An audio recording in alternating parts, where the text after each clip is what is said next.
Dongeng Sunda Uncal nu pinter. Di hiji leuweung aya sakadang buaya di sisi walungan. Awak manehna ketindihan ku tangkal nu potong. Tuluy buaya ngagorowok minta tulung. Tulung! Tulung!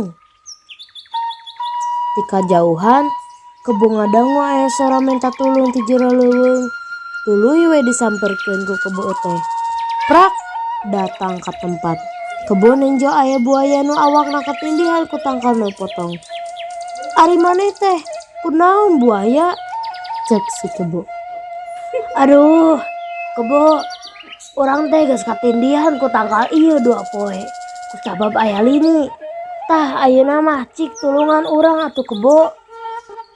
Ah, urang mah teu bisa nulungan maneh, tembal kebo. Piraku maneh teu bisa nulungan urang, kadar ge ngangkat nu kieu, kan maneh teh kuat, gagah, calon raja leuweung, puji buaya ka kebo. Kebo ngarasa bangga jeung percaya diri ku omongan buaya. Kebo gancang-gancang angkat tangkal nu nindihan buaya. Pas tangkalna diangkat, hap, suku kebo digegel ku buaya. Tulung! Tulung! Gorowok kebo minta tulung bari ruas. Ti kajauhan Uncal ngadenge suara kebo anu minta tulung. Teu lila, Jol datang Uncal ngaliwat nyamperkeun kebo jeung buaya. Kebo minta tulung ka Uncal. Tuluy kebo minta Uncal jadi hakim. Sok, urang daek jadi hakim, tapi urang kudu nyaho kanyudian ti mimitina. Cik balikan deui. Buaya ngalepaskeun suku kebo nu digegel. Tuluy kebo jeung buaya ngulangi kajadian tadi. Buaya balik deui ke tempat mimiti. Tuluy kebo neundeun deui tangkal kana luhureun buaya. Bener ieu teh kajadianna siga kieu? Bener. Bener.